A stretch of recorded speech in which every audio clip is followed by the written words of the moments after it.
जब तुम ब्रह्मांड से प्रॉस्पेरिटी मांगते हो, अबंडेंस मांगते हो, तो ऐसा कुछ नहीं है कि वो तुम्हें दे नहीं सकता। वो तुम्हें सब कुछ दे सकता है। उसका एक सेकंड तुम्हारे करोड़ों सालों के बराबर है। उसका एक पैसा तुम्हारे करोड़ों अरबों रुपए के बराबर है। इसीलिए तुम ऐसा कुछ मत समझो कि तुम ब्रह्मांड से मांगोगे और वो दे नहीं सकता है। लेकिन तुम अभी मांग नहीं रहे हो, तुम्हें यकीन नहीं है कि वो दे देगा। वहीं दूसरी ओर ब्रह्मांड इसलिए भी अभी नहीं दे रहा है कि वो तुमको दे तो देगा, लेकिन उसको देने से पहले तुम्हारे अंदर में उसकी एनर्जी पहले आएगी। प्रॉस्पेरिटी, धन, वेल्थ, मनी आने से पहले, इनकम सोर्स आने से पहले उसकी एनर्जी पहले आएगी। और इस एनर्जी को चोरी होने से बचाने के लिए तुम्हारे पास कोई रास्ता नहीं, कोई तरीका नहीं है।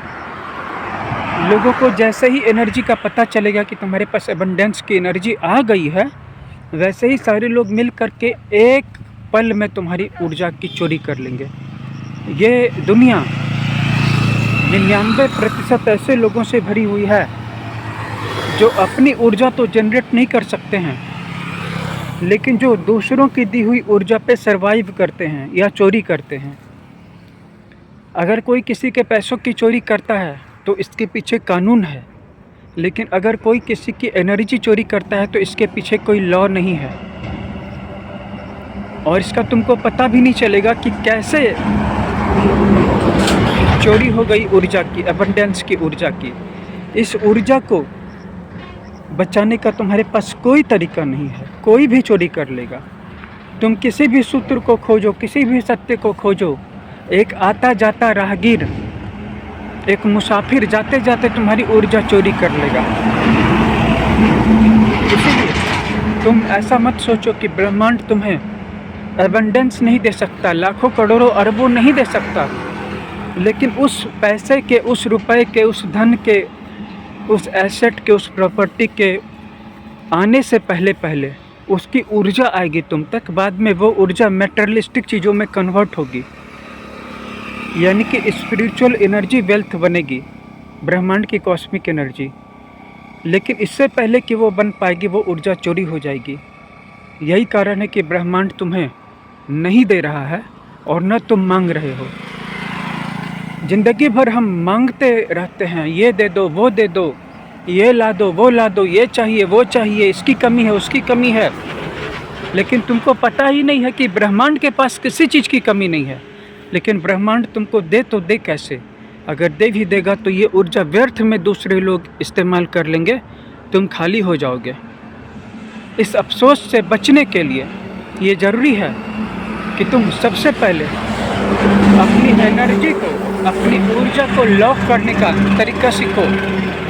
इस ऊर्जा को लॉक करने का तरीका हमारे मेडिटेशन के कोर्स में सिखाया गया है।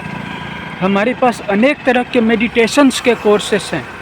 एक मेडिटेशन नहीं है, अनेक सारे मेडिटेशंस हैं। उनमें से सबसे महत्वपूर्ण है सुरक्षा कवच का ध्यान। सुरक्षा कवच के भी 5 रास्ते हैं और 2 फ्यूचरिस्टिक रास्ते हैं जिन तक अभी कोई पहुंचा नहीं है। यानी कि 5 मेडिटेशंस मेरे पास हैं और 2 मेडिटेशंस ऐसे हैं जो उस व्यक्ति को मिलेंगे, जो व्यक्ति जब मेरे पास आएगा उस वक्त ये मेडिटेशन मेरे पास आएगा।